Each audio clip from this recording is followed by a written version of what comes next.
Udah? Sudah. Ntar ya, kita ini dulu. Oke, biar aku undang. Teman-teman muslim dan muslimah ya, di share-share tap-tap layar nih. Bismillahirrahmanirrahim teman-teman. Saya belum menanggapi Oki, tapi saya masih di prolog. Saya tadi minta Oki untuk menjelaskan definisi ajaran yang benar seperti apa, tapi Oki sudah menjabarkannya menggunakan kitab sucinya. Saya tidak mau memakai kitab suci dulu, saya menggunakan konteks universal dulu. Ajaran yang benar itu teman-teman seharusnya adalah ajaran yang tidak bertentangan dengan akal, tidak bertentangan dengan empati manusia, dan sesuai naluriah manusia, dan tidak bertentangan dengan naluri. Ini baru benar nih Tuhannya nih. Tuhan kasih ajaran, tapi kalau bertentangan dengan tiga hal ini, Tuhannya perlu dipertanyakan. Ini ada apa dengan Tuhannya nih? Yang kedua, ajaran yang benar itu tidak merugikan diri sendiri dan tidak merugikan orang lain, kecuali kalian yang memilih untuk dirugikan. Ya, yang ketiga, ajaran yang benar itu datang dari orang yang punya kredibilitas dan epistemologisnya jelas. Tiga hal itu yang ingin saya tanggapi dan bahas pada kali ini. Saya nggak mau kemana-mana. Nah, karena saya masih ada waktu, saya akan menyebutkan poin Oki tadi. Apakah sesuai dengan ketiga hal ini? Maka mari kita perhatikan. Oki bilang tadi apa? Ajaran Kristen itu landasan kasih. Teman-teman, perhatikan. Saya sudah akui Kristen ini memang ajaran kasih. Tapi kepada siapa dulu? Kepada musuh dan kepada orang-orang yang berbuat jahat. Bagaimana kepada keluarga sendiri, teman-teman? Maaf, saya menemukan ayat barang siapa tidak membenci kepada bapaknya, ibunya, maka tidak bisa jadi pengikutku. Iya, kasihnya kepada orang jahat, kepada keluarga sendiri diajarkan untuk membenci, kepada diri sendiri diajarkan pikul salib, membenci diri sendiri, tampar pipi kiri kasih kanan. Begitu juga dengan ajaran kalau keluarga marah kepadamu, saudaramu marah, hukum. Lucu kan teman-teman ajaran Oki? Kepada musuh kasihi, kalau keluarga sendiri, kalau ada saudaramu yang marah, hukum. Kalau ada yang berkata kafir, bawa ke mahkamah hukum. Kalau jahil bilang apa? Masuk neraka. Katanya mengasihi, ngomong jahil doang udah masuk neraka. Kemudian tidak boleh bercerai kecuali dijinai. Nah, ini katanya ajaran kasih kepada perempuan. Perempuan ditampar KDRT nggak boleh minta cerai, teman-teman. Teman-teman tahu nggak satu kasus? Waktu ada perempuan yang sedang nyanyi rohani di Tanah Bata, dia ditusuk sama suaminya. Kebayang nggak kalau perempuan itu hidup? Dia nggak boleh minta cerai sama laki-laki ini, laki-laki psycho ini. Kasih itu kepada perempuan. Justru ini ajaran yang merugikan perempuan. Ingat, ajaran benar itu tidak mungkin merugikan penganutnya dan merugikan orang lain. Ini penganutnya rugi banget loh. Perempuan gak boleh minta cerai. Katanya perempuan tidak dibedakan. Katanya perempuan diberlakukan secara adil. Lah, Anda baca Oki kata Paulus, aku tidak mengizinkan perempuan mengajar karena perempuan itu sudah dikutuk sejak semula, sakit ketika melahirkan. Adam gak dikutuk, yang dikutuk malah tanah. Katanya nggak dibeda-bedain sama Adam. Dari awal perempuan udah dikutuk. 1 Timotius pasal 2 nomor 14 dikatakan di sini. Dan bukan Adam yang ditipu oleh iblis, melainkan perempuan lain tertipu sehingga dia menjadi pelaku dosa pertama. Katanya nggak beda perempuan sama laki. Ini aja perempuan dari semula udah direndahin loh, dikatakan udah berdosa. Kemudian apalagi? Kalau kita bicara saya kaya, duit saya banyak, saldonya minim, itu namanya bohong. Ya, jadi ajaran yang benar itu konsisten dengan tekstual dan faktual. Kalau tekstualnya ngomong kasih-kasih, ya saya katakan emang ajaran Kristen ajaran kasih. Tapi ajaran kasihnya kepada siapa? Berpihaknya kepada penjahat. Datanya mana? Yesus mengatakan, aku datang untuk orang yang berdosa, bukan untuk orang benar. Ya, dan bahkan Yesus ini menyelamatkan siapa, teman-teman? Menyelamatkan para penjahat. Hari ini juga kau bersamaku di Firdaus. Konsisten nggak itu? Faktanya Yesus hanya berkata saja, hari ini juga kau bersamaku di Firdaus. Pada dasarnya Yesus mati 3 hari. Emang dia ke surga waktu itu? Belum sayang, 40 hari kemudian dia baru ke surga setelah bangkit dari kematian 3 hari. Ini kasihan nih, kayak janji caleg nih. Caleg bilang, kalau pilih aku nanti kalian akan kusejahterakan. Malah dikorupsi duitnya. Ini ajaran dusta yang mengatakan kami kasih loh kepada kalian, tapi kepada keluarga sendiri kalian nggak kasih kok, membenci kok. Jadi ayolah, come on. Ajaran yang benar itu konsisten, tidak inkonsisten. Ajaran benar itu secara faktual terbukti tidak mensupport orang jadi NPD. Ajaran yang mensupport orang jadi NPD adalah ajaran mengatakan kita ini loh keturunan Tuhan, ngaku-ngaku anak Pak Jokowi aja udah NPD, guys. Belum lagi ketika ngaku-ngaku nih, kami ini pasti masuk surga loh. Ini NPD banget teman-teman. Banyak orang-orang NPD dan faktualnya memang. Kalian tahu Perang Dunia Kedua, orang Nazi dan Hitler itu NPD. Karena apa? Martin Luther mengajarkan bahwa mereka itu adalah ras superior dan orang-orang yang selain mereka itu tidak superior. Supremasi kulit putih gara-gara apa teman-teman? Gara-gara Tuhannya berkulit putih teman-teman. Ya, genosida di mana-mana gara-gara apa? Gara-gara ada bula kepausan yang mengatakan bahwa boleh eksploitasi negara lain. Ini katanya ajaran benar nih. Ajaran benar itu setidaknya pertama, secara tekstualnya tidak bertentangan dengan naluria. Yang kedua, secara faktual mayoritasnya menjalankan. Ini malah mayoritasnya yang mengingkari teman-teman. Katanya ajaran kasihilah Tuhan Allahmu dengan segenap akal budimu. Lah Tuhannya aja mati tergantung, mereka tepuk tangan, menikmati malah kematian Tuhan. Kan lucu. Jadi kalau ajarannya benar tuh konsisten lah gitu, sesuai apa yang diomongkan, seperti itu juga yang terjadi. Seperti itulah kiranya Oki ya. Silakan ditanggapi Oki.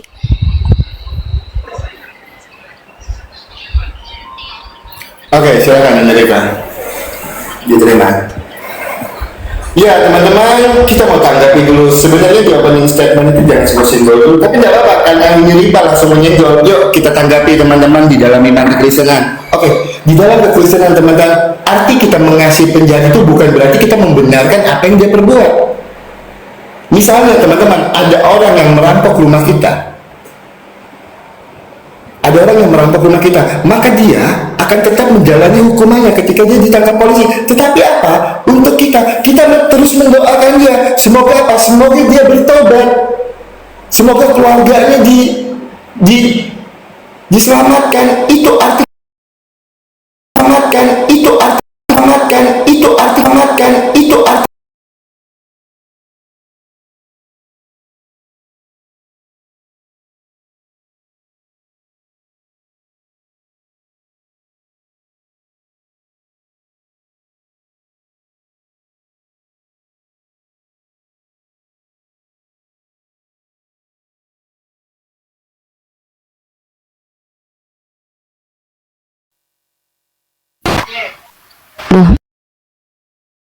Masih Oki. Sorry guys.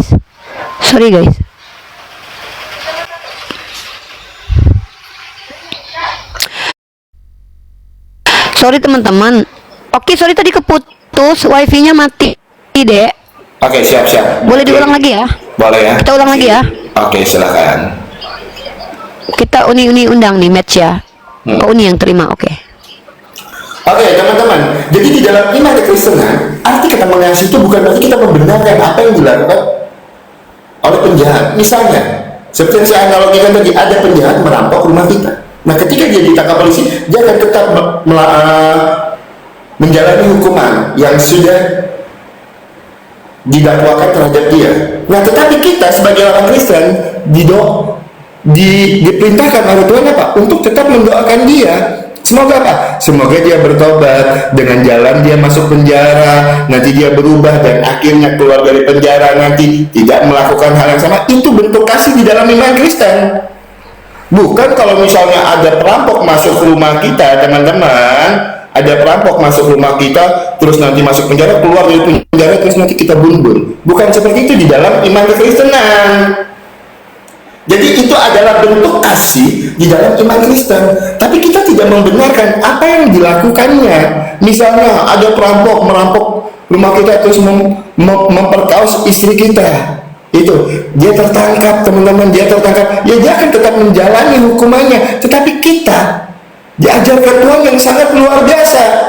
Kita harus mengasihi orang yang melakukan kesalahan terhadap kita. Itu ajaran yang masuk akal menurut saya. Kenapa? Tujuan kita beragama supaya kita bisa hidup benar, supaya kita mengasihi orang lain. Itu tujuan kita beragama. Untuk apa kita beragama kalau kita membenci orang lain? Buat apa? Ya, itu yang pertama teman-teman. Nah terkait dengan pernyataan ini tadi, ajaran yang benar itu tidak mengorbankan orang lain. Ajaran yang benar itu tidak mengorbankan orang lain dan tidak meninggalkan orang lain. Di dalam iman kekristenan tidak ada satu ayat Alkitab pun yang memperbolehkan untuk memukul seorang wanita. Tidak ada di dalam ayat Alkitab kami untuk memukul perempuan, istri kita. Tidak ada tertulis di dalam Alkitab. Nah kalau kita bicara ajaran yang benar, yang mengorbankan itu siapa? Yang berlaku tidak adil itu siapa? Oke, kita baca. Siapa yang berlaku tidak adil itu? Oke teman-teman, kita buka datanya di dalam Sahih Muslim 4661 derajatnya sahih. Sebentar, saya inikannya, saya baca dulu teman-teman sebentar. Kita baca dari awal aja ya. Allah Azza wa Jalla akan berfirman, bukan ini teman-teman, kan jadi salah buka data kan saya. Itu ya di dalam Sahih Muslim 1467. Ini data yang tadi diskusi ya teman-teman ya. Sahih Muslim 1467 teman-teman. Ini dia datanya teman-teman. Ini data diskusi tadi. Oke, Sahih Muslim 1467 derajatnya sahih. Bersedekahlah kalian karena kebanyakan kalian akan menjadi bahan bakar neraka jahanam. Di dalam Sahih Muslim 1467 derajatnya sahih, perempuan itu kebanyakan jadi bahan bakar neraka. Nanti tolong ini tanggapin ini, kenapa perempuan itu menjadi bahan bakar di neraka? Oke, sekarang kita lihat di dalam Sahih Muslim 4921, Sahih Muslim 4921. Sahih Muslim 4921 ya teman-teman ya, kita buka datanya. Oke, Sahih Muslim 4921 derajatnya sahih, kita bacakan teman-teman.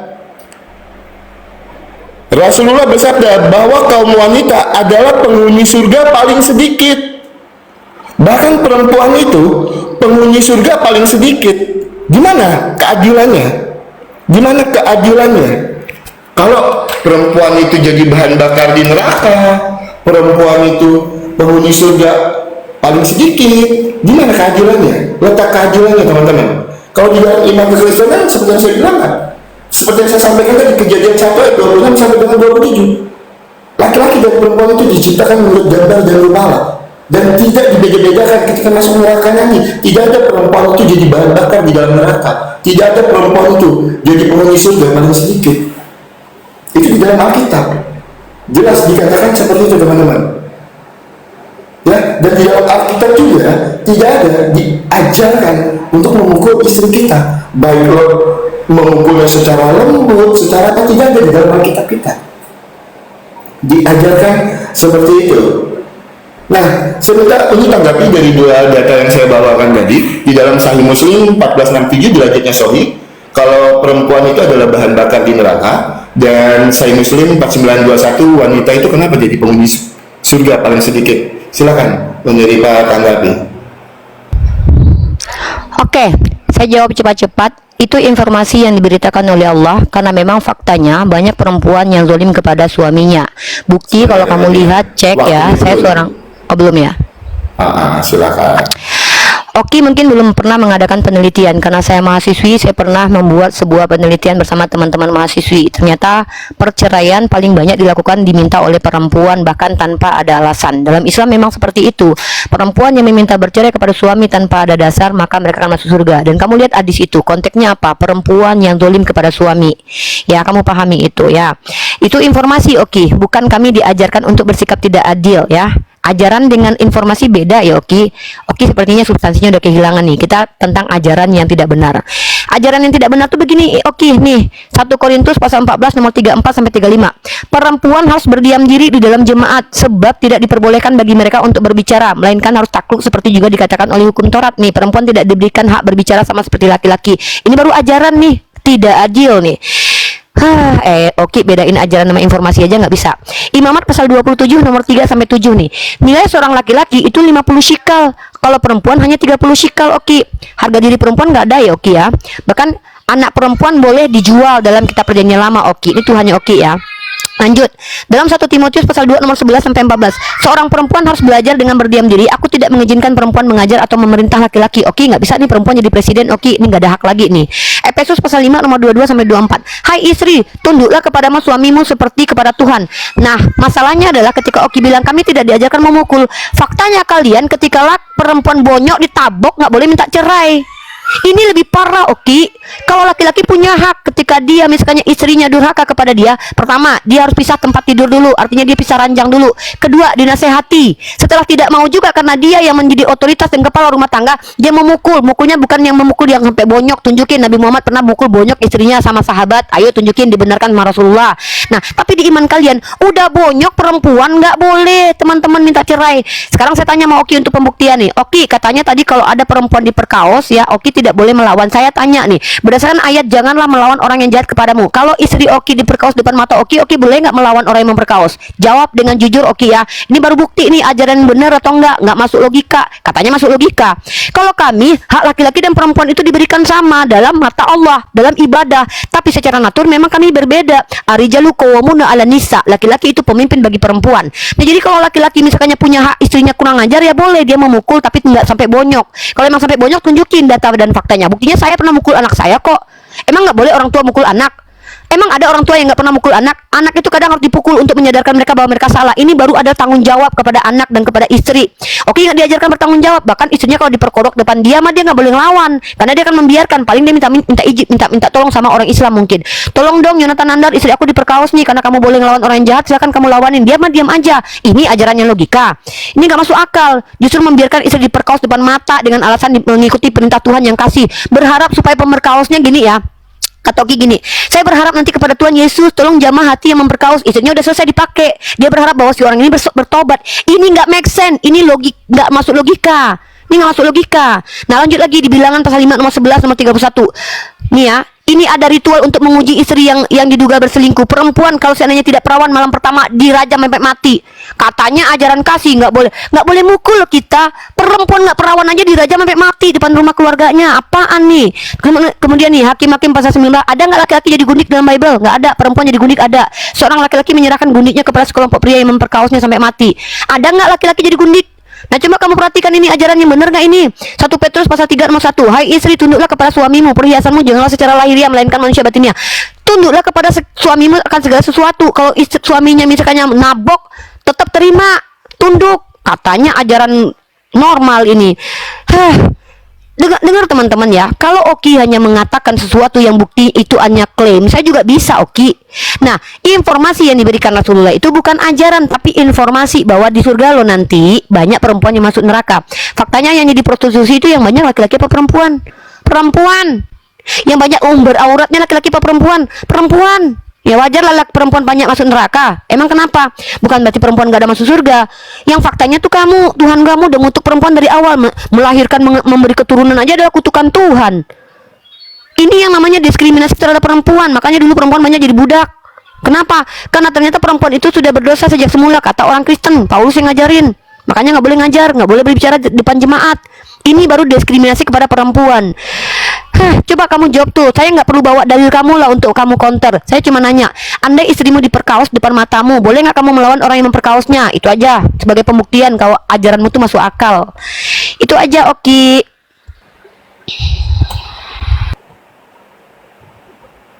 Sebentar teman-teman ya.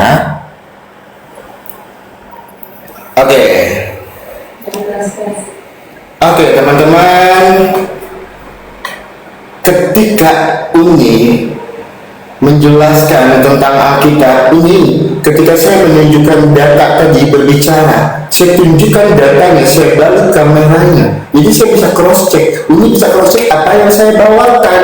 Jangan Uni baca cepat-cepat, saya tidak bisa cross checknya. Sebutkan ayatnya, dibalik kameranya, dibaca pelan-pelan, tarik nafas ya.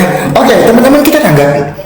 Apabila ada istri perampok yang memperkaos istri kita di depan kita, walaupun itu sebenarnya kan tidak bisa dibawa ke dalam ranah diskusi karena itu kan tidak terjadi di dalam kehidupan saya, tapi nggak apa-apa.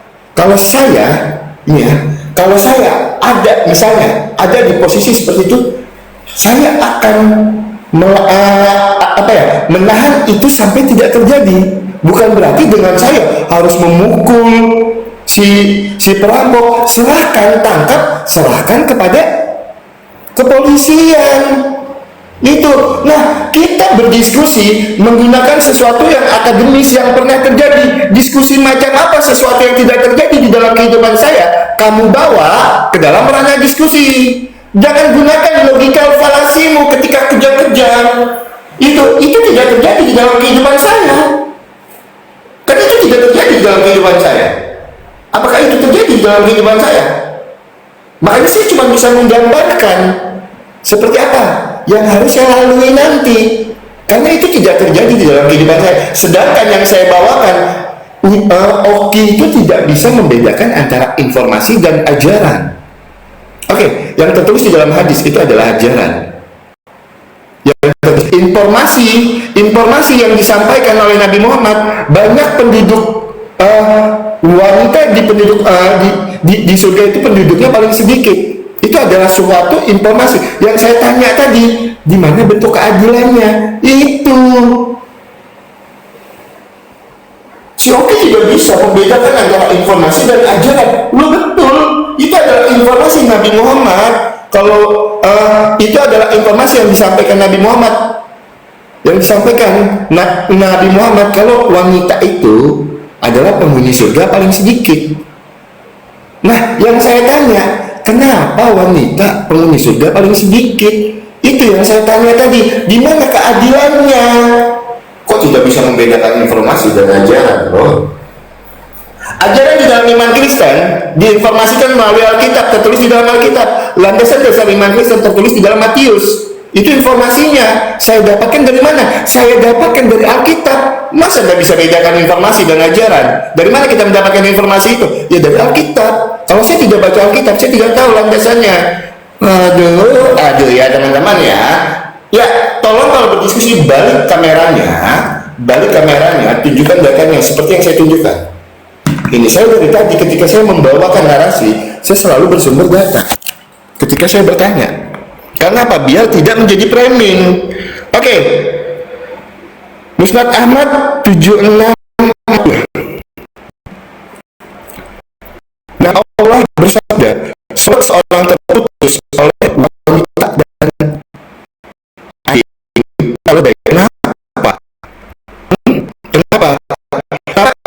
Seorang terputus anak anjing, kedai dan kita kenapa saat ini kok wanita di situ?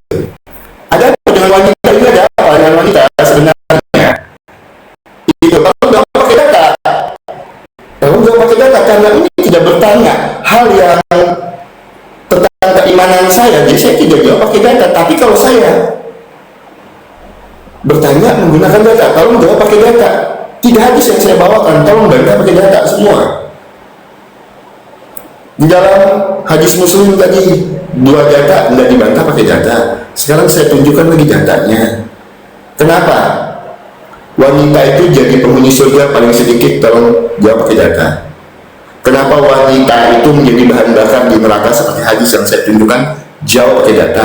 Kenapa pemutus sholat itu wanita, anjing, dan keledai? Tolong jawab pakai data dan dalil. Itu ya teman-teman ya. Jadi saya enggak mau bertanya lebih lagi. Saya minta segala pertanyaan saya dijawab menggunakan data. Dan kalau bisa diskusi itu jangan bertanya hal yang belum saya alami. Itu bertanya yang saya alami aja. Kalau memang mau bertanya ke anak pribadi, silakan.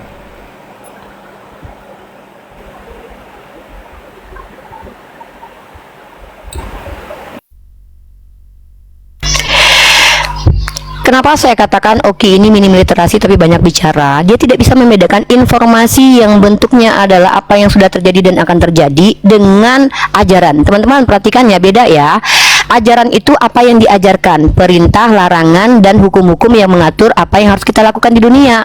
Nah, tapi ada informasi nih kayak sejarah. Sejarah itu bukan ajaran, teman-teman, itu informasi. Contoh dalam Bible diceritakan tentang Ohola dan Oholiba sedang bersundal. Itu bukan ajaran, tapi itu informasi. Tuhan yang meminjam pisau cukur. Nah, itu tuh informasi, bukan ajaran. Itu aja nggak bisa bedain si Oki mah. Itu bukan ajaran, Oki. Kalau kamu bilang semua kitab suci mu ajaran, nanti kamu kapok ya. Sejarah-sejarah emang itu ajaran. Berarti kamu diajarkan seperti Daud mengambil bini orang. Itu aja kamu nggak bisa bedain. Nah, yang kedua, bukan berarti saya itu tidak berdata ya, Oki. Saya sebutkan karena saya bisa sebutkan ayatnya saking banyaknya ajaran nggak masuk akal dalam kitabmu nih. Dan lagi pula, Oki ya, ngapain saya harus bantah hadis saya? Hadisnya bener kok. Kenapa saya harus bantah pakai data hadis itu? Hadis yang kamu tunjukkan itu benar. Bahkan kalau kamu baca dengan benar hadis itu, kamu tahu di situ kenapa perempuan banyak masuk neraka. Karena mereka itu tidak bersyukur kepada suaminya. Bacalah yang benar hadis itu. Gimana sih Oki? Ngapain saya bantah hadis saya? Aneh Oki mah.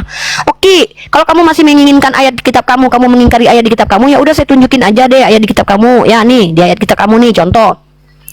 Matius pasal 5:22, teman-teman perhatikan di sini dikatakan ya, berilah kepada orang yang meminta kepadamu dan jangan menolak orang yang mau meminjam dan jangan melawan orang jahat kepadamu. Ini ada nih ayatnya. Ini Matius 5:2 nih. Tetapi aku berkata kepadamu, setiap orang yang marah terhadap saudaranya maka harus dihukum. Katanya ajaran kasih, orang marah aja dihukum. Makanya aku bilang, mereka ini baiknya kepada orang jahat, teman-teman, kepada orang keluarganya mereka harus hukum. Nih, Lukas 14:26. Jikalau seorang datang kepadamu dan dia tidak membenci bapaknya, ibunya, istrinya, nggak bisa jadi pengikut Yesus. Katanya kasih sesamamu seperti mengasihi diri sendiri, tapi diri sendiri aja disuruh benci. Nih, kepada perempuan 1 Timotius 2:14. Dan bukan Adam yang ditipu oleh iblis, melainkan perempuan yang ditipu sehingga dia menjadi pelaku dosa yang pertama. Tuh, perempuan tuh. Adam ada nggak dikatakan terkutuk? Nggak ada. Yang dikutuk perempuan melahirkan sakit. Matius 5:39. Oke, gini aja ditunjukin, buang-buang waktu, tau nggak sih? Tetapi aku berkata kepadamu, janganlah kamu melawan orang yang berbuat jahat kepadamu. Jadi kalau istrimu diperkaos, kamu nggak boleh ngelawan. Kamu bilang tadilah, kenapa mempertanyakan sesuatu yang tidak terjadi ke saya? Itu namanya adalah kita membuktikan ajaran kita itu benar atau tidak, relevan atau tidak, sesuai dengan akal atau tidak. Ketika kamu mengatakan kami ajaran kasih, kalau di Islam boleh pukul istri, itu diajarkan supaya mengkondisikan rumah tangga. Nah, sementara kamu sok-sokan bilang saya diajarkan kasih kepada istri, giliran istrimu diperkaos kamu diam aja. Saya akan halang-halangi. Kau pikir main-main tak umpet? Kau pikir itu nggak pernah terjadi? Ini saya lagi nanya solusi kalau itu terjadi. Bukan berarti saya katakan kamu akan terjadi. Bukan berarti saya katakan kamu sedang mengalami hal itu. Ngerti nggak sih implementasi ajaran? Implementasi ajaran itu bisa nggak diterapin? Kalau nggak bisa diterapin itu gabrul. Dari tadi kita bahas ajaran kok. Ya, nah tentang perempuan yang dikatakan yang memutus sholat itu adalah salah satunya perempuan. Kenapa emang? Apa masalahnya? Emang apa masalahnya? Emang itu artinya mendiskreditkan perempuan? Kamu lihat Yesus berkata bahwa perempuan Kanaan itu adalah secara etnis adalah dogi. Tuhanmu saja pernah mengatakan perempuan Kanaan ANJ inggeng kok. Nih kamu baca nih, telah disebutkan di sisinya tentang sesuatu yang dapat memutuskan sholat. Orang-orang yang mengatakan yang dapat memutus sholat diantaranya adalah ANJING, keledai dan wanita. Maka Aisyah pun berkata, sungguh kalian telah menganggap kami kaum wanita sebagaimana dogi. Sungguh aku pernah melihat Nabi SAW melaksanakan sholat sementara aku berbaring di atas tikar antara beliau dan arah kiblatnya. Saat aku ada keperluan dan aku tidak ingin menghadapnya, maka aku pergi dengan pelan-pelan. Buktinya perempuan nggak sama sama dogi. Beda sama dogi. Sayyidah Aisyah membela kehormatan perempuan. Ada Rasulullah menyamakan perempuan dengan dogi seperti yang dilakukan Yesus, mengatakan perempuan Kanaan itu sama dengan guguk, kunarion. Ada nggak? Sementara Tuhanmu sendiri menganggap perempuan di luar Bani Israel itu adalah guguk. Itu baru namanya adalah rasisme. Membedakan perempuan, merendahkan perempuan karena etnis. Mentang-mentang bukan Bani Israel dibilang guguk. Itu namanya ajaran gak masuk akal, rasis. Nah, itu kenapa Bani Israel itu merendahkan perempuan. Kamu tahu nggak berapa tahun lamanya perempuan di luar Bani Israel nggak boleh dinikahi, nggak boleh percampuran pernikahan. Bahkan kamu tahu nggak bukunya nih, oh kak, tengok buku kak, kakak tolong kak, buku kak dari Uli Kozok kak. Nih, ini implementasi ajaran kamu yang terbukti merusak peradaban nih. Kalau ada ajaran Islam yang merusak peradaban, tunjukin. Bukan kak, yang hitam kak, dari Dokter Uli Kozok kak. Nih, mereka dia harus tahu nih. Kalian kenapa bertanya sesuatu yang tidak terjadi? Ini namanya mempertanyakan konsekuensi dari ajaranmu. Nih kamu baca nih. Di dalam buku Dr. Uli Kozok ini, para Kristen-Kristen yang mengajarkan Kristen kepada kalian di tanah Batak, itu pahamnya rasisme. Dari mana mereka bawa? Nih kamu bawa nih. Nih, ini baru ajaran yang betul-betul menunjukkan betapa rasisnya kalian. Sudahlah ada di kitabnya, petinggi-petingginya mengajarkan rasisme. Nih ya, nih aku tunjukin nih data. Waktu saya. Yaudah, ntar saya tunjukin data kalau kalian tuh rasis. Oke, teman-teman. Bedain ajaran sama informasi nggak bisa. Oke, ya ini santai, diskusi itu santai. Kenapa harus kejang-kejang, ya kan?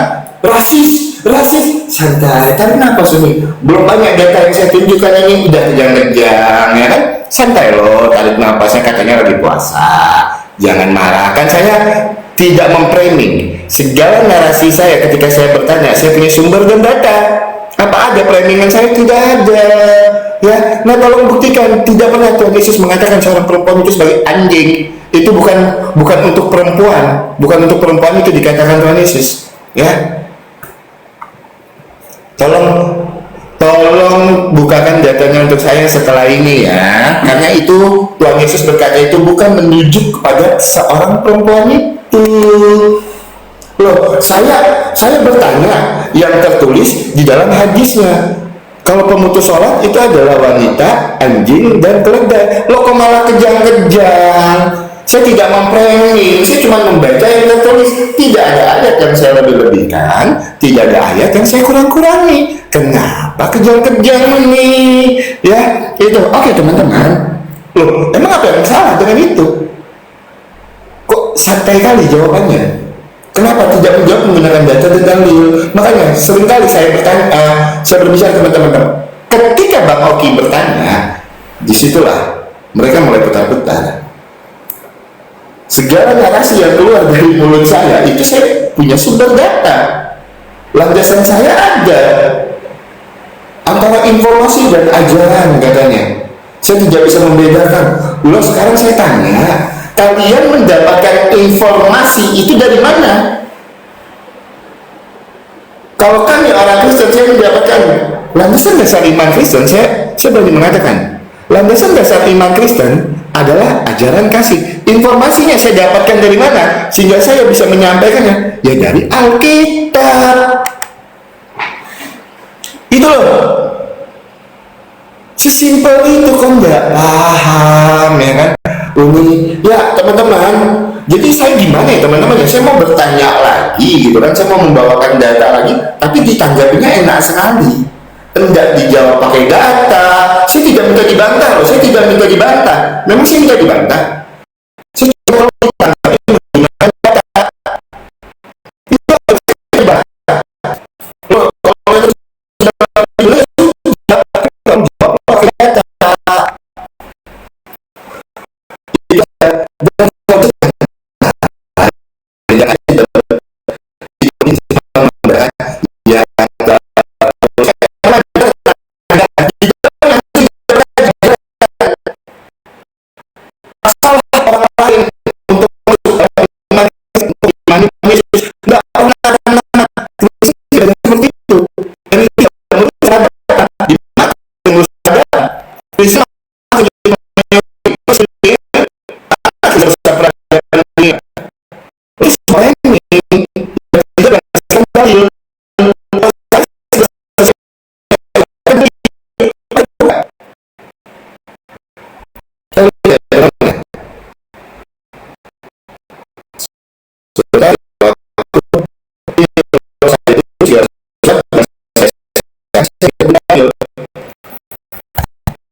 Orang-orang yang rajin membaca dan mereka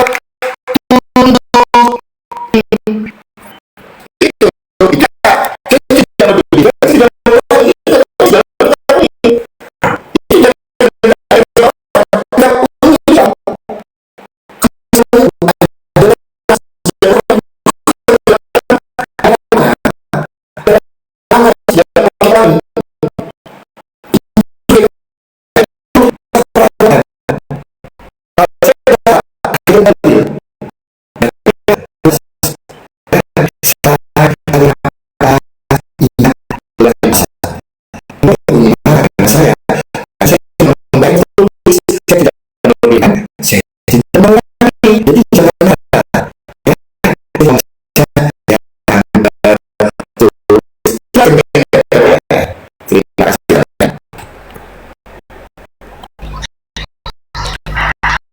Oke, sudah membedakan antara ajaran dan informasi ya. Yang tetap sudah dibenarkan dan dalam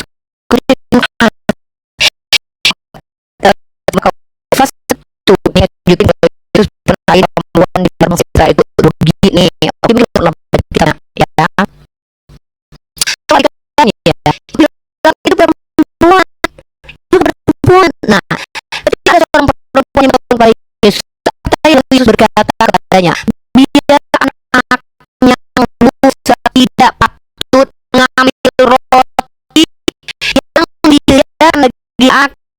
dan melemparnya pada apa Oki?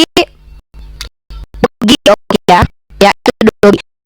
Dan juga ada kamu bagi ini. Di sini ada anak-anak tinggal cara bomnya dari antara mereka yang tidak sama dan dari orang-orang yang boleh dimilikimu. Kamu memiliki mereka sebagai milik kamu yang kemudian sebagai milikmu. Kamu budak mereka lama-lamanya maksudnya di pamannya bisa bersamanya konteks yang bilang tidak perlu saudara di bohong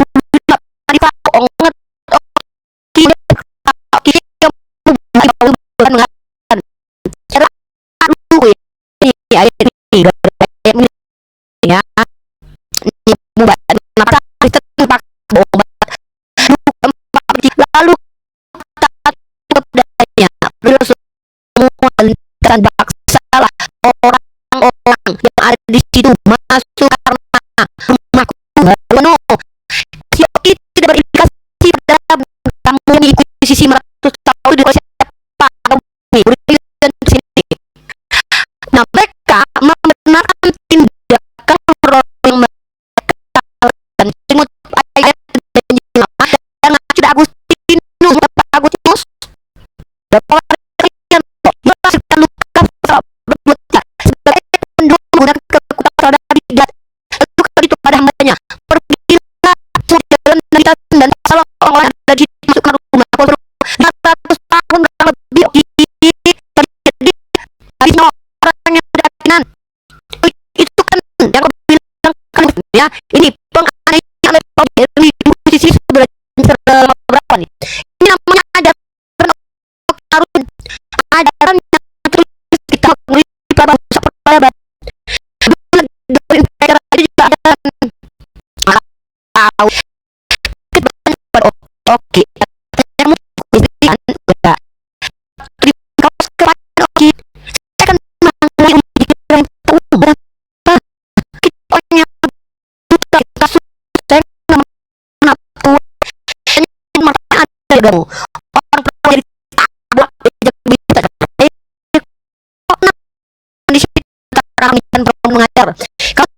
Oke, kisah Hipatia dulu perempuan yang ada Sofil Yunani diikuti sama Patia gaya memiliki jejak. Jadi perempuan hari di depan lawan gereja kan. Ya kalau bisa ini satu Oki cuma ada waktu ini membakar di ibu sisi kejahatan berjamaah. Dan kamu bilang ada di kalian kita pernah ada kalian. Nah tidak malam mati lima setuju datangnya sekali lagi. Kemudian perkataan nyatakan dogi ya dalam kitab yang sudah saya tunjukkan tadi. Dia ini banyak framingnya teman-teman. Dia bilang apa? Uni menjawab data loh. Saya tadi pakai data hadis kok menjawab. Terus hadis yang kamu bilang perempuan masuk neraka ngapain saya bantah? Ngapain saya jawab? Emang hadisnya begitu kok? Kan saya sudah katakan kepada kamu secara faktual memang banyak perempuan yang jadi apa namanya mengumbar auratnya, masalahnya apa? Banyak yang pokok kepada suaminya. Fakta di lapangan yang paling banyak meminta cerai adalah perempuan kok. Terus kamu bertanyakan apa ke saya? Nah, mau nanya apa? Data apa? Masa saya bantah data dengan data? Aneh kamu. Saya cuma menyuruskan data yang kamu tunjukkan. Kamu nggak baca sempurna. Makanya tadi ketika kamu tanya kenapa perempuan kok bisa membatalkan sholat, saya sudah tunjukkan perempuan nggak setara dengan hewan. Tapi memang perempuan bisa batalin sholat. Contoh, saya bisa apa? Saya ada lain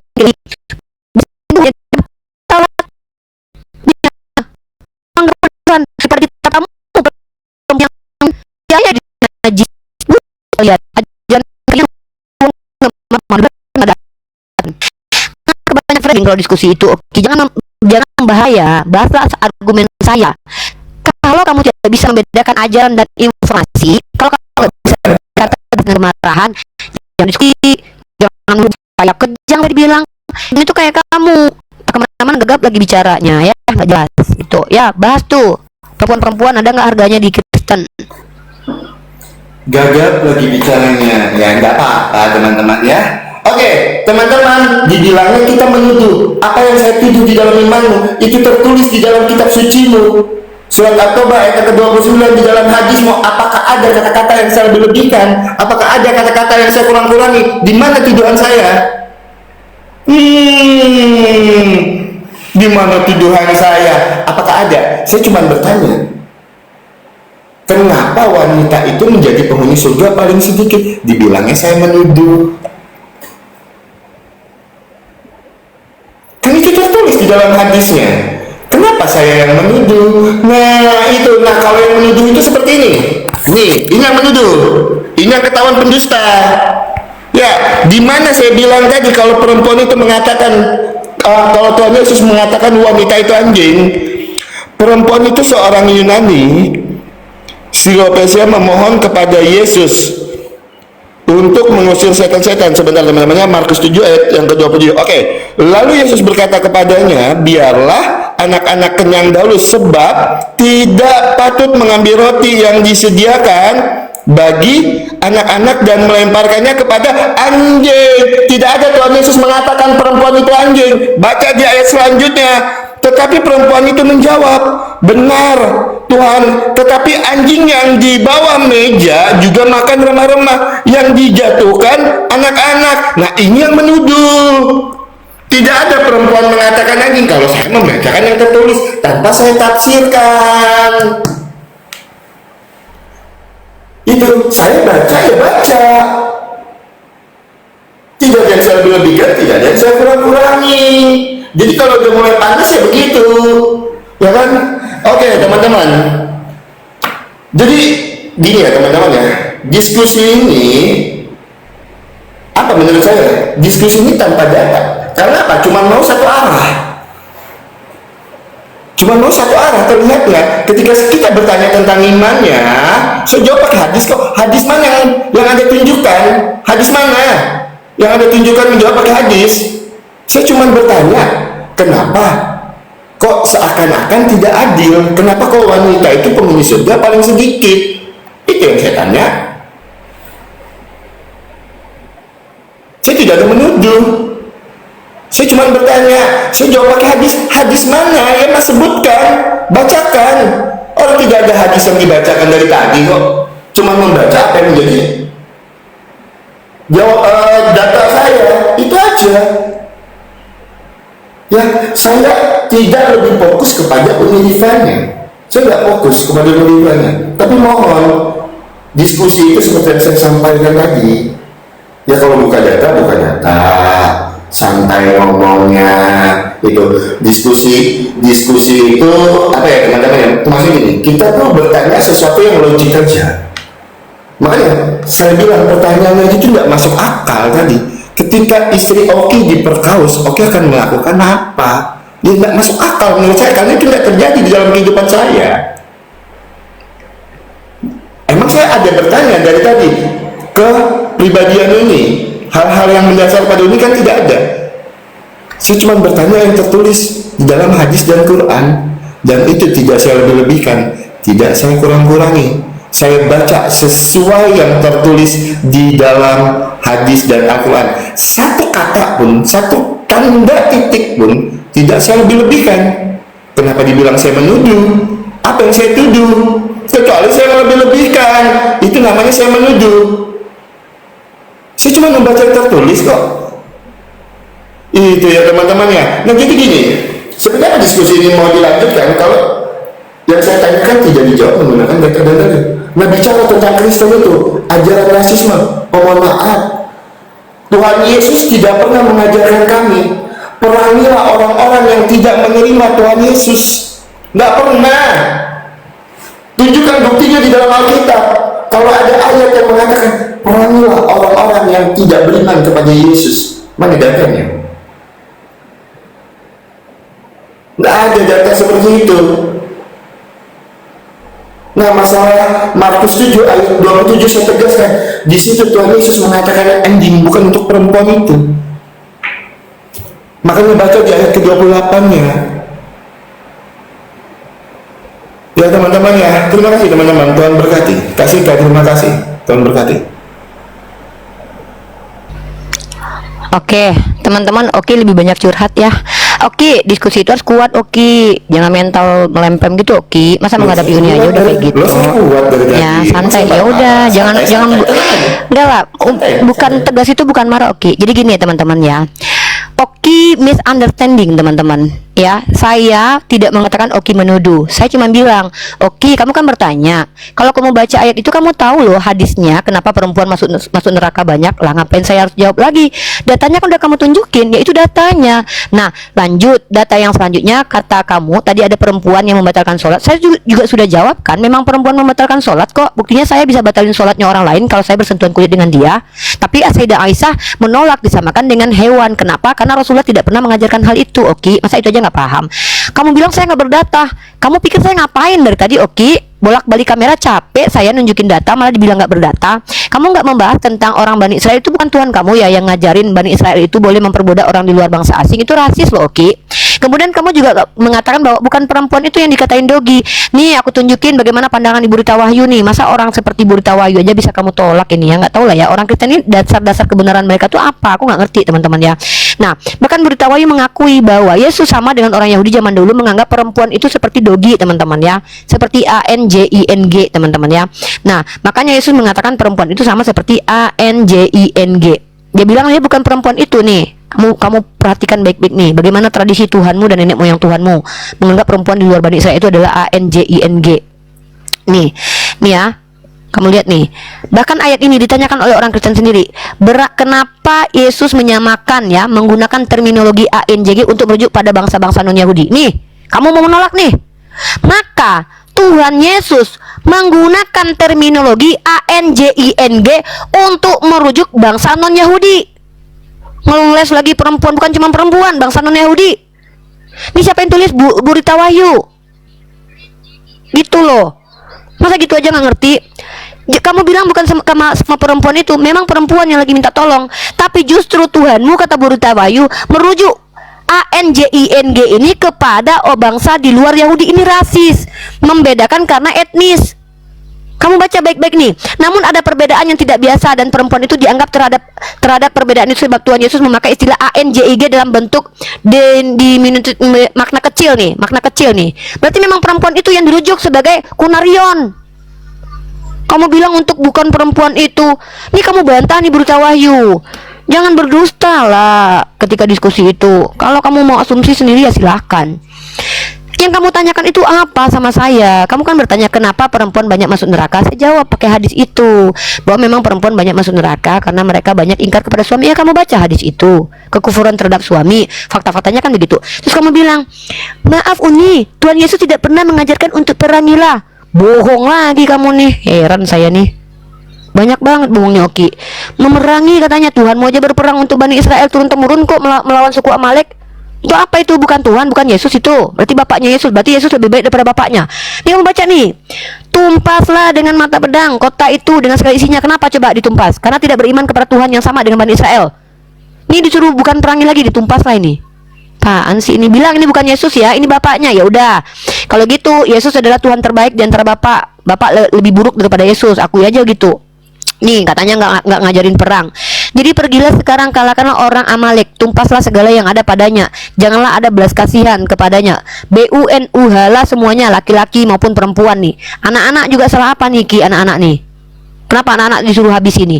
Ini pertanyaan saya, ini Yesus bukan? Oh bukan, itu Bapak. Ya udah kalau gitu bilang aja Tuhan yang berbentuk manusia lebih baik daripada Tuhan yang berbentuk roh ya. Anak lebih baik daripada Bapak.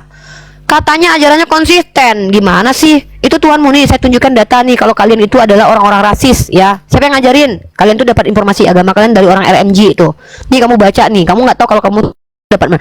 Baik Fabri maupun Roden adalah orang yang di spektrum politik dapat digolongkan konservatif, anti demokrasi dan pro kerajaan. Kedua tokoh spiritual RMG.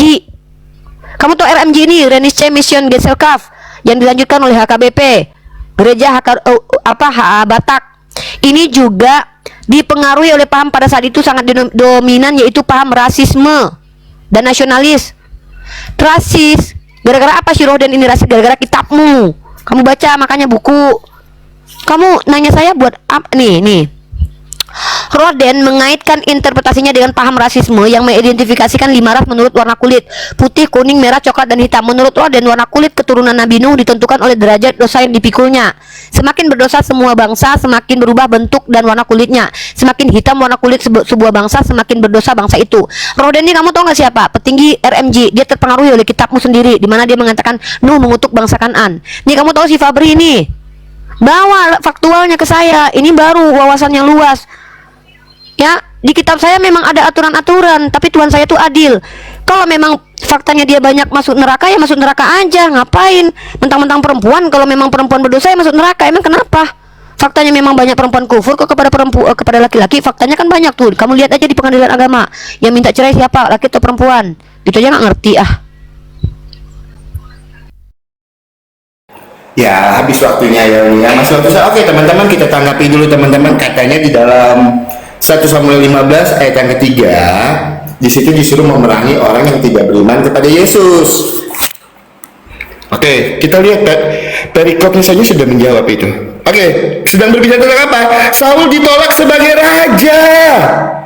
Di mana di sini? Di mana di sini memerangi orang yang beriman kepada Yesus? Astaga, lihatlah perikopnya. Saul ditolak sebagai raja. Ini tidak berbicara tentang memerangi orang yang tidak beriman kepada Yesus. Itu, saya sudah jawab itu, saya sudah buktikan. Ya, kalau di dalam 1 Samuel 15 ayat yang ketiga, itu tidak disuruh memerangi orang yang tidak beriman kepada Yesus, tetapi di situ sedang berbicara tentang Saul yang ditolak sebagai raja. Imamat 25 ayat yang 45 juga itu sedang berbicara tentang kepedulian dan kepatuhan. Gimana di situ menjelaskan kalau Kristen itu adalah agama yang rasis? Seperti yang saya sampaikan tadi, Kristen masih menjadi agama mayoritas di seluruh dunia. Ya, teman-teman, jadi itu ya teman-teman ya. Kalau dibilang Kristen itu diajarkan untuk memerangi orang-orang yang tidak beriman kepada Yesus, dan landasannya adalah 1 Samuel 15 ayat yang ketiga. Jelas-jelas di situ perikopnya Saul ditolak sebagai raja. Itu sudah menceritakan tentang Saul, bukan menceritakan tentang memerangi orang yang tidak beriman kepada Yesus. Lah berbeda dengan Atobah ayat yang ke-29. Itu data yang tertulis di dalam kitab ini. Jangan ini cocok logika ke dalam kitab saya. Tidak pernah Kristen diajarkan untuk memerangi orang yang tidak beriman kepada Yesus. Ingat ini, ketika kami mengimani Tuhan Yesus, bukan kami yang memilih, tapi Tuhan yang memilih kami. Ya, bukan kami yang memilih Tuhan Yesus, tapi Tuhan Yesus yang memilih kami. Oke. Apa sih yang menjadi pertanyaan saya? Yang menjadi pertanyaan saya itu jelas. Yang menjadi pertanyaan saya itu jelas sekali. Yang saya tanya, di mana bentuk keadilannya? Kenapa perempuan itu menjadi penghuni neraka paling sedikit? Di mana bentuk keadilan Tuhannya? Itu saja. Nah, kenapa wanita itu menjadi bahan bakar di surga? Bahkan ada hadis juga berkata, saya lupa hadisnya di mana, kalau perempuan itu adalah kesialan. Sebentar, saya coba tunjukkan datanya teman-teman. Saya cari dulu teman-teman, masih banyak waktu saya. Sebentar ya. Kalau perempuan itu adalah kesialan juga. Sebentar, saya tunjukkan datanya teman-teman. Saya tambahkan data saya dalam 2646 ya kalau nggak salah ya, 2646. Sebentar. Hadis Bukhari ya, Bukhari 2646. Sebentar. Oke, ini datanya. Betul.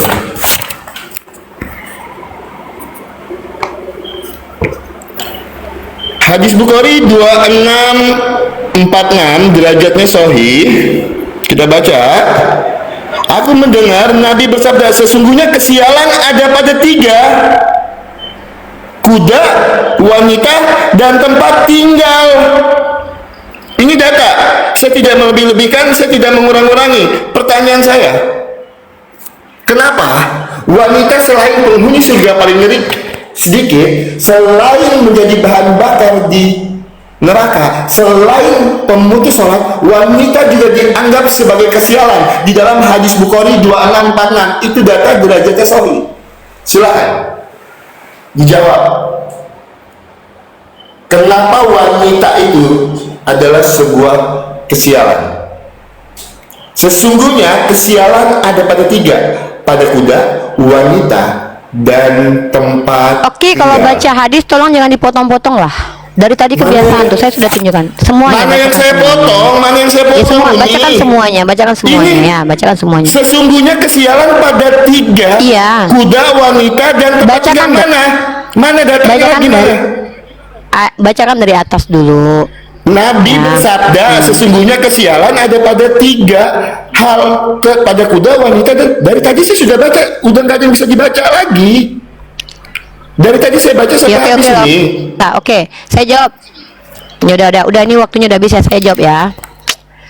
Ya, oke teman-teman, sekali saya jawab pertanyaan Oki dan saya akan langsung tunjukkan ayat yang diminta Oki Sebentar ya. waktunya.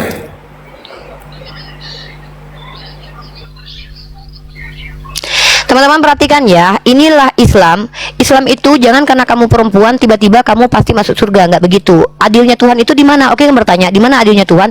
Yang berdosa walaupun kamu perempuan tetap masuk neraka. Nah, kenapa perempuan dikatakan salah satu yang bisa menjadi asbab laki-laki sial? Oke, kamu jangan ini. Nih, perhatikan nih, saya bawa data dari NU Online nih. Nih, Rasulullah juga mengajarkan kepada kami bahwa perempuan itu adalah sumber fitnah yang paling besar. Kenapa? Kan saya sudah jawab tadi, prostitusi itu paling banyak perempuan, Oki, bukan laki-laki. Ya, artinya perempuan memang paling banyak membawa musibah kalau mereka tidak baik.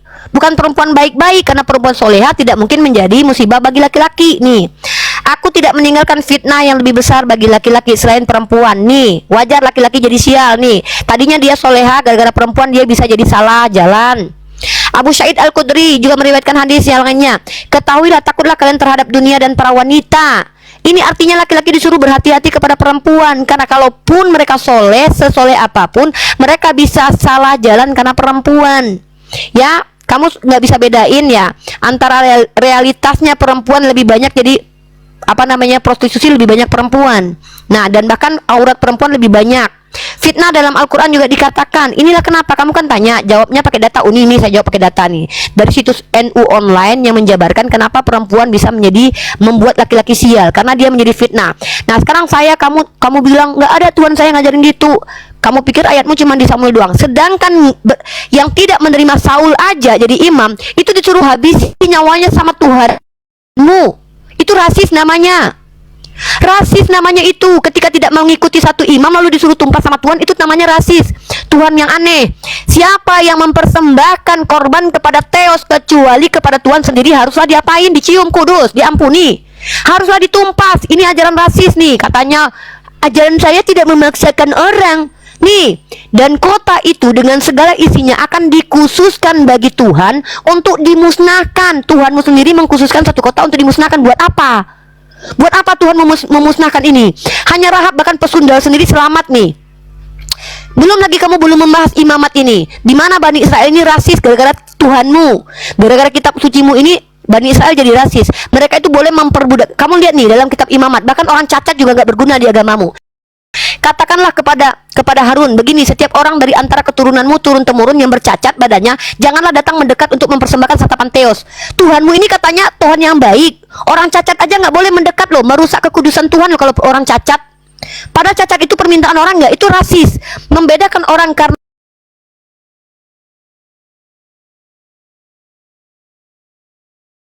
kekurangan fisiknya, membedakan orang karena dia beda etnis, membedakan orang karena dia berbeda keyakinan, itu rasis. Bahkan saya sudah tunjukkan dalam bukunya, dalam bukumu sendiri, kalian yang dapat Kristen ini dari petinggi gereja kalian yang rasis.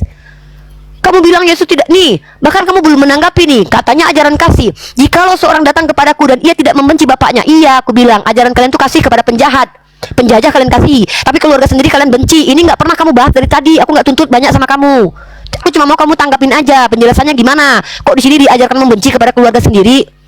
Nah, ya, ini nih, kamu dikasih ayatnya malah kemana-mana nih ya. Lihat nih perawan nih, perempuan yang tidak perawan pada malam pengantinnya harus di apa? Dirajam sampai mati. Kasih tuh Tuhanmu tuh katanya mengampuni. Pesundal dikasih, perempuan gak perawan dibunuh. Gimana itu ceritanya itu? Nih kamu baca nih dalam kitabmu nih, anak kecil juga dihabisi nih. Dirikanlah bagi anak-anaknya tempat pembentaian. Nah ngeri nih. Anak kecil disuruh apa? Oleh karena kesalahan nenek moyang. Ajaran gak masuk akal, nenek moyangnya salah, anaknya yang dihabisi nyawanya. Itu ajaran gak masuk akal. Kamu bilang Tuhanmu pengasih. Apaan sih? Oke. Giliran saya tanya, katanya ajaranmu ajaran baik, bisa nggak relevan nggak kalau dijalankan sekarang ini? Makanya saya tanya, seandainya ada kasus nih Oki, nah bisa nggak dipakai ajaran Yesus nih? Kan kamu diajarkan sama Yesus, jangan melawan orang yang jahat kepadamu. Kalau ibumu ditampar di samping kananmu, apa yang bisa kamu lakukan? Melawan nggak? Atau telepon Yonatan Nandar supaya minta tolong, ya Nandar, telepon, saya tampar ini orang, dia udah tampar ibu saya. Kayak gitu. Makanya saya tanya, ajaranmu itu yang kamu bilang kasih itu kalau cuma diomong-omong doang saya juga bisa, Oki. Sai Baba juga bisa. Orang ateisme juga bisa bilang, ajaran kami baik kok, kami nggak bertuhan, kami baik kok sesama. Saya minta implementasinya dalam dunia realita, bisa nggak dijalankan, relevan nggak? Makanya saya kasih kasus tadi. Kalau istrimu diperkaos, kamu boleh nggak melawan? Saya halang-halangi. Melawan nggak boleh, halang-halangi boleh. Dikira main peta umpet kali ya. Kenapa bertanya sesuatu yang nggak realitas? Itu fakta, logika, faktanya ada. Kok dibilang nggak logika? Ingat ya, di dalam kitab mereka ini ada ayat yang membedakan orang karena etnis. Boleh memperbudak orang di luar Israel turun-temurun. Itu rasis. Waktunya habis. Sebentar, santai ini, santai. Waktunya habis ini. Ya. Oke, teman-teman, kita tanggapi. Oke, teman-teman, tadi ini Riva bilang kalau Tuhan Yesus itu membedakan orang karena kekurangan fisiknya. Kita bukakan datanya. Oke. Surat Abasa, surat ke-80 ayat yang ke-1 dan yang kedua. Dia dalam kurung Nabi Muhammad berwajah masam dan berpaling. Kepada siapa Nabi Muhammad di sini berwajah masam dan berpaling? Karena seorang tunanetra, Abdullah bin Umi Maktum, telah datang kepadanya. Itu data ya. Nah, saya disuruh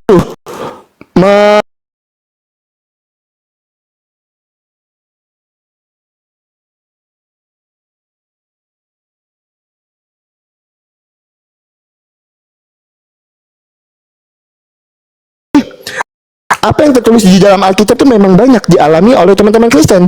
Karena apa? Karena pemberitaan Injil itu banyak orang-orang yang diusir dari keluarganya, banyak orang-orang yang ditinggalkan istrinya, banyak orang-orang yang tidak dianggap sebagai anak. Karena apa? Karena pemberitaan Injil. Siapa Injil itu? Tuhan Yesus. Makanya ada ayat Alkitab, aku datang bukan untuk membawa damai, tetapi membawa pedang. Pedang di situ dalam pengertian apa, Uni? Pedang di situ adalah apa? Ketika orang-orang yang menerima Tuhan Yesus, dia harus memikul salib. Banyak murtadin itu yang kehilangan keluarganya karena dia menerima Tuhan Yesus sebagai Tuhan dan Juru Selamat. Itu yang dimaksud. Jadi tidak ada, Uni, ajaran rasis di dalam iman kekristenan.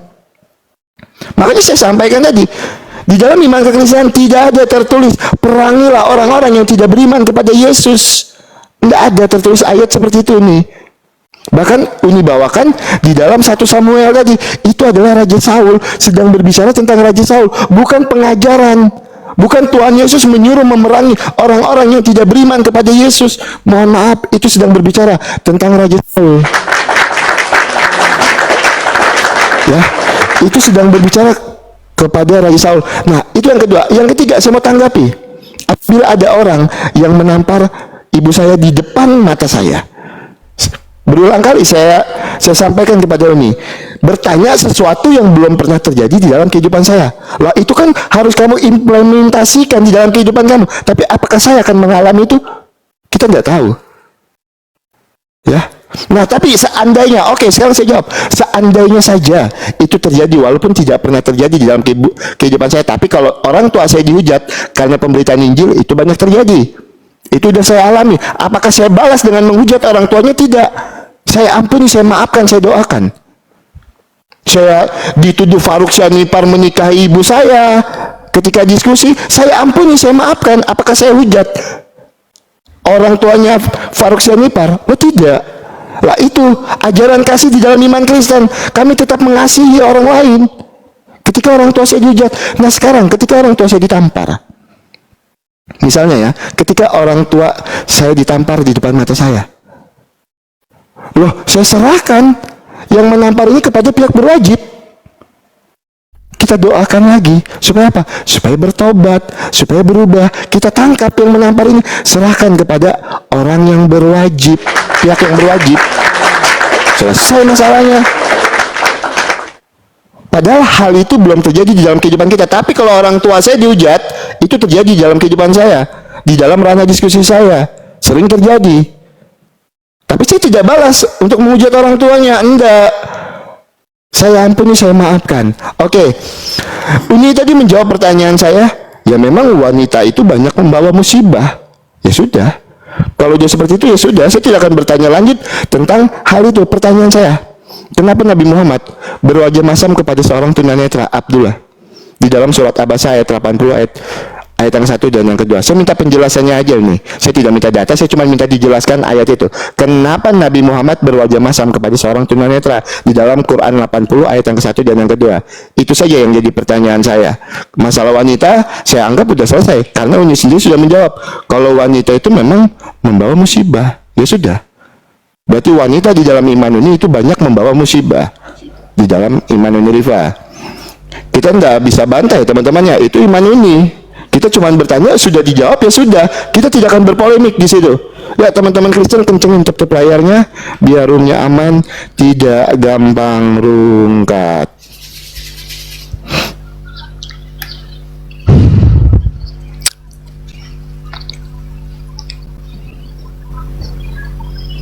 Sebentar ya Uni ya.